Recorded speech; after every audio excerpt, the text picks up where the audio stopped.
The world celebrates the World Ozone Day, also known as International Day for the Preservation of the Ozone Layer. World Ozone Day is celebrated to draw attention to one of the biggest threats that humanity faces, the depletion of the ozone layer and the dangers of ozone depletion.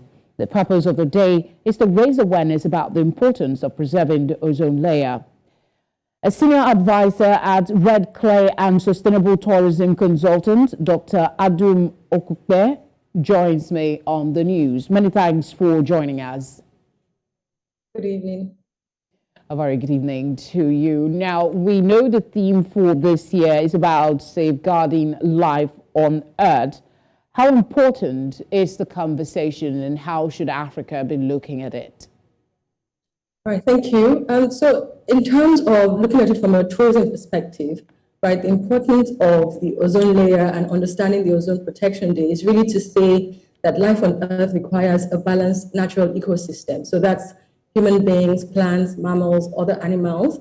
And it's in how can we respect these livelihoods, and also how do we also respect the life that is around us, and how do we create avenues that are stemming activities that are endangering these species and also human activity. So for example, in Africa and particularly in Nigeria, we have the risks of more droughts, we have the risk of deforestation, we also have human activity, particularly in rapid urbanization, which is leading to the erosion of certain rural habitats and forests that are just going to make life more unbearable for us. So it's very important that we consider it, and I think that we are starting to look at it, but we are not paying as much attention as we ought to.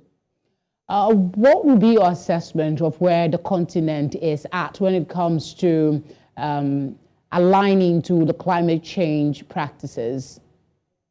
All right, that's a very good question. I would say that as a continent, right, Africa has really started to, the conversation is now more pertinent. What a lot of what we do in terms of tourism and ESG advisory is that people are starting to understand, and destinations are starting to understand that they really need to understand, they really need to think about their climate change activities and see how they can also then reduce some of their exposure.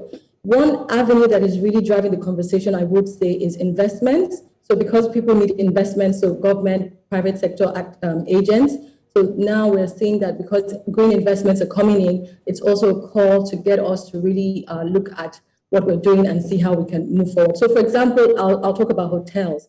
So hotels, in Africa, particularly in West Africa, we have a lot of air conditioning, we have a lot of refrigeration, freezing, etc. And all of these equipment that we use, if we don't plan for them and if we don't phase them out to have better, more climate-friendly equipment, then it's going to really drive the ozone depletion even faster than we need it to. What kind of climate-friendly equipment would you suggest in place of this? Because, Africa is a hot environment. I knew that question was going to come. So again, what's happening globally is that technology, research and development is happening. And so we have a lot of equipment that are now a lot more friendly, a lot friendlier. We see that even in Africa, particularly in South Africa, there has been a strong move to see how they can also build more environmentally friendly hotels, have better environmentally friendly buildings. And Nigeria is also moving in that direction, particularly for our real estate development.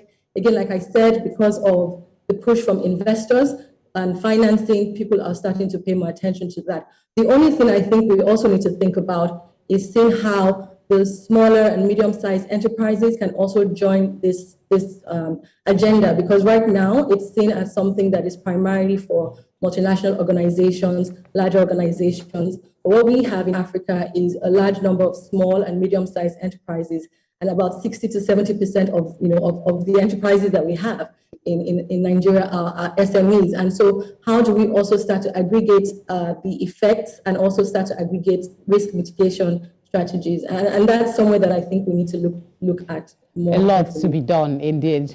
Thank you very much, Dr. Okupe, for speaking with us on the news. Thank you.